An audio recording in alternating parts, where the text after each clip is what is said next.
Hello everyone, मेरा नाम पूजा मालविया है। मैं आप सभी का स्वागत ऑनलाइन पढ़ाई पर करती हूँ।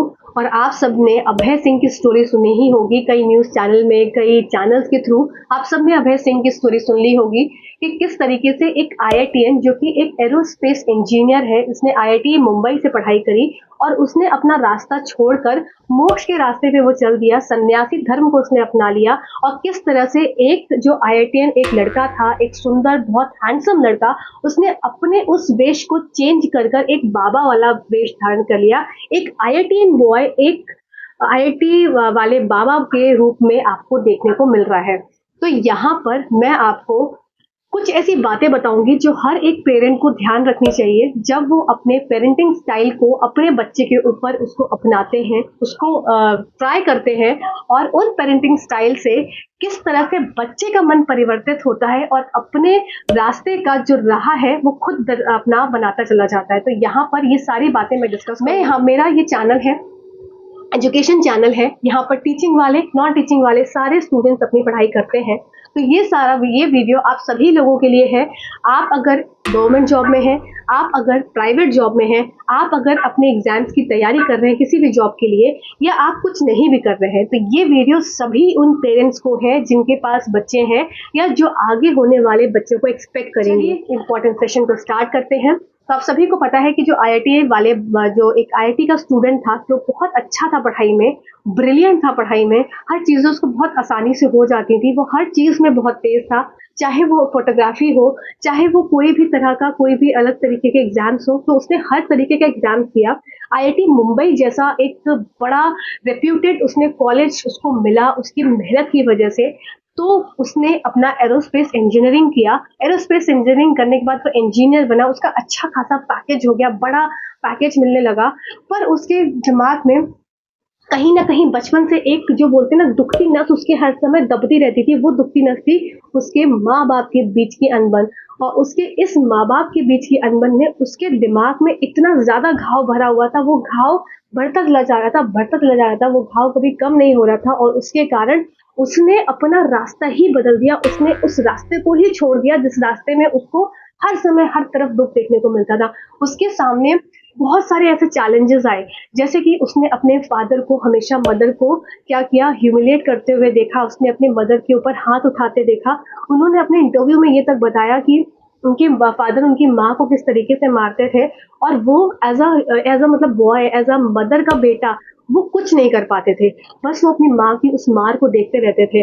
तो उनके मन में कहीं न कहीं एक बोलते ना कि एक डर समा गया था कि जो आदमी है वो औरत को मारेगा। फिर उसी जगह पे उन्होंने अपनी बहन के बारे में बताया कि उनकी जब बहन प्रेग्नेंट थी, तो भी उनके साथ बहुत ज़्यादा मतलब बुरा सलूक या बहुत सारी ऐसी बातें हुई जो कि उनको बिल्कुल भी बर्दाश्त नहीं होती थी। और वो वहाँ से भी बहुत टूटे हुए थे। तो एक तरफ माँ का दर्द, दूसरी तरफ बहन का दर्द। तो ये दोनों दर्द उनको अंदर से अंदर खाया जा रहा था। तीसरा उन्होंने बताया सॉरी तीसरा उन्होंने बताया उनकी गर्लफ्रेंड का, कि उनकी आईआईटी में गर्लफ्रेंड थी।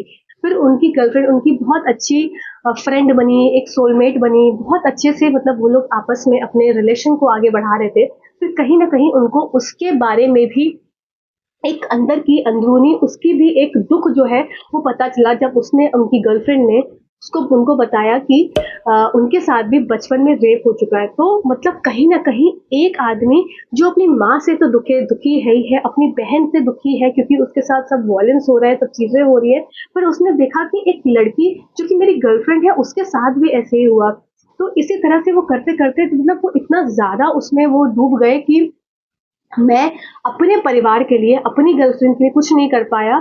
तो उन्होंने अपने को इतना मतलब इतना निरीह समझा, इतना निरीह समझा, उन्होंने ये निर्णय लिया कि अब मैं इन सब चीज़ों को त्याग दूँगा।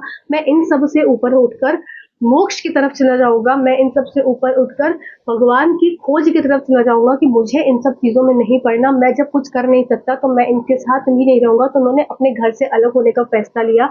उन्होंने अपने फादर को बहुत ज़्यादा कन्विंस करने की कोशिश करी कि वो किस पथ पे जा रहे हैं, पर उनके फादर ने भी इनिशियली उनका सपोर्ट नहीं दिया। और वो अपनी माँ के लिए कुछ कर नहीं सकते थे। उन्होंने ये अपने इंटरव्यूज़ में बताया कि उनकी जो माँ थी, वो चाहती तो थी चीज़ों को करना, मतलब एक बोलते हैं ना कि आवाज़ उठाना, पर वो एज़ अ ही लेडी वो कुछ कर नहीं पा रही थी। तो ये सब उनको बहुत ज़्यादा दुखित मतलब कर होते थे। तो उन्होंने फिर अपना रास्ता ही त्याग दिया, अपने घर को ही त्याग दिया, अपने माँ बाप को ही त्याग दिया, अपनी बहन को ही त्याग दिया और वो निकल पड़े एक सन्यासी जीवन को आगे अपनाते हुए, एक सन्यासी जीवन का जो चीजें हैं उस तरह से करने। तो यहाँ पर उन्होंने एक और बात अपने इंटरव्यू में बताई जो कि मतलब एक हार्ट टचिंग बात थी और शायद मुझे मेरी भी रूह कांप गई उनकी इस बात को सुनकर। उन्होंने अपने इंटरव्यू में बताया कि वो हर एक चीज वो करना चाहते हैं जो एक फीमेल अपनी तरफ से सोचती है। जैसे कि फीमेल्स हैं तो उनके नेल्स बड़े हैं, तो उन्होंने भी अपने नेल्स को बड़ा कर लिया उस व्यथा को, उस तरह की चीजों को समझने के लिए कि अगर हाथ के नाखून बड़े हैं तो एक लेडी अपने कार्य को कैसे करेगी, एक लेडी अपने हाथ को कैसे कैरी करेगी। तो इस चीज को फील करने के लिए मतलब वो इतना ज्यादा इन डेप्थ आ गए थे लेडीज के मतलब एक दुख के लिए कि वो सोसाइटी में रहकर एक औरत को नहीं बचा पाए, एक औरत का सम्मान नहीं दिला पाए। तो उन्होंने अपने नाखून बढ़ा लिए। एक समय तो ये भी आया कि उन्होंने मांग में सिंदूर भी डाल के रखा था कि किस तरह से वो एक औरत अपने जीवन यापन कर रही है। तो हर एक चीज जो कि एक औरत करती है अपने, वो उस चीजों को अपनाना चाहते थे। और उनके इंटरव्यूज में ये भी मैंने सुना कि उन्होंने बोला कि औरत जो है वो पूजने योग्य है, कि उनको पूजा जाए, ना कि उसको मारा जाए और उसको दबाया जाए। उसका सम्मान करना बहुत इंपॉर्टेंट है, ये उन्होंने अपनी चीजों में समझाया। उन्होंने एक बुक भी लिखी और उनकी बुक का जो नाम था वो था a beautiful place to get lost. तो उन्होंने इस बुक का जो है उन्होंने लिखी अपने हाथों से और उसमें बहुत सारी ऐसी स्टोरीज लिखी जो कि उनके साथ घटित हुई थी। और उस बुक के लिए मतलब वो बहुत ज़्यादा खुश थे कि a beautiful place to get lost मतलब एक ऐसी जगह जहाँ पर जाकर खो जाओ, जहाँ पर किसी भी तरह की कोई दुख ना हो, किसी भी तरह कोई वायलेंस ना हो। तो मेरा ये कहने का मतलब है, मेरा ये स्टोरी आपको सुनाने का मतलब ये है कि आप अपनी लाइफ में क्या कर रहे हैं। हम जानते हैं कि हम रियल में अपनी लाइफ में क्या कर रहे हैं। हम दूसरे से झूठ बोल सकते हैं, हम किसी सामने वाले अपने पार्टनर से झूठ बोल सकते हैं, हम किसी से भी झूठ बोल सकते हैं, पर क्या कभी खुद से झूठ बोलकर देखा है? खुद तो हम अपनी एक एक नस जानते हैं। हम भगवान से भी झूठ बोल सकते हैं कि नहीं मैं ये नहीं कर रहा, मैं ये नहीं कर रही, पर क्या खुद से झूठ बोल पाओगे कभी?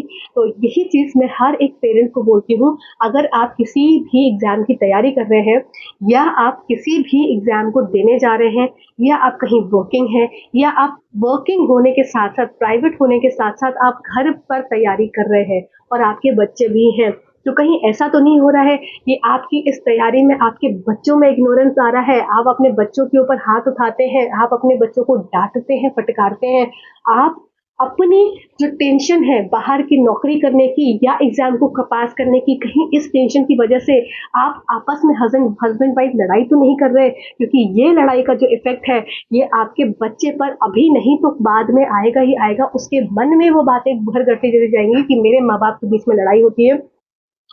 जो अभय सिंह है आईआईटी वाले बाबा, उनको अब शादी करने से डर लगता है क्योंकि उनको ये लगता है कि मतलब ये चीज होती है, मतलब उनके अंदर एक चीज हो गया, एक उन्होंने जनरलाइज कर ली टर्म कि ऐसा होता है, ऐसा ही होगा।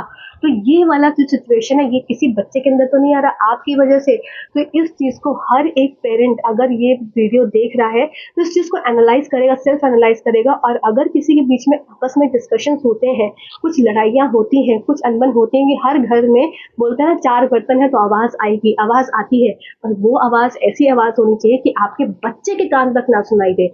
आपको कुछ बात करनी है, डिस्कशन करने हैं, कुछ हो जाती है कुछ बातें, अकेले में अंदर कमरे में जाकर डिस्कशन कर लो भाई, जितना करना है अंदर कर लो, बाहर बच्चे तक ना आए। वो जो एक टेंशन वाला माहौल है वो बच्चा ना देख पाए। कि बोलते ना कि जो children are the flying colours, मतलब उनके अगर and they are like a butterflies, they are like a big big butterflies. तो वो क्या है, बटरफ्लाई की तरह है, वो उनके विंग्स को कभी कट मत होने दो। तो मेरा एक सजेशन, एक मेरी रिक्वेस्ट हर एक पेरेंट को है जो भी मेरे से जुड़ा हुआ है, या वो वुड बी पेरेंट है आने वाले बच्चे के लिए, या वो अभी प्रेजेंट में उनके बच्चे हैं, आपके बच्चे आपकी पढ़ाई से, आपकी नौकरी से, आपके किसी भी कार्य करने से कभी भी इग्नोर नहीं होने चाहिए। आप अपने बच्चों का इग्नोरेंस कभी नहीं होने देंगे।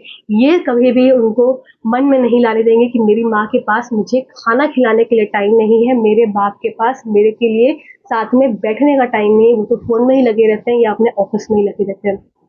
इस बात को बहुत ही सीरियसली लियो, आप सभी को थोड़ा सा जागरूक करने के लिए किस तरह से आप अपने जीवन में बदलाव करके अपने जीवन की खुशियां जो है वो वापस संजो सकते हैं, और अपने परिवार को साथ रखते हुए खुशी से उनके साथ आगे बढ़ सकते हैं और नौकरी भी कर सकते हैं, घर परिवार को भी चला सकते हैं, जिससे बच्चे भी खुश रहें, अपने को संतुलित रखते हुए।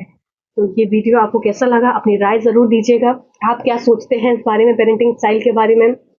मेरा भी छोटा बच्चा है, मेरे भी आँखों में बहुत सारी चीज़ें ओपन हो गई। जैसे बोलते हैं ना कि हम कभी-कभी डल हो जाते हैं, अपनी चीज़ों को सोचते हैं कि अरे अपना पहले काम कर लें, बच्चे बाद में देख लेंगे। मेरे इस वीडियो को देखने के बाद मीन्स आईआईटी वाले बाबा को का वीडियो देखने के बाद मेरी खुद की आँखें खुल गई कि नहीं, बच्चे कभी इग्नोर नहीं होने चाहिए। काम अभी नहीं, थोड़ी देर बाद हो जाएगा, बच्चा सबसे पहले। तो यहाँ पर हर एक माँ को, हर एक बाप को यही एक गुज़ारिश है कि अपने बच्चों को हमेशा सुप्रीम प्रायोरिटी देते हुए उनको हमेशा जीवन में खुश रखना चाहिए। Thank you so much watching this video.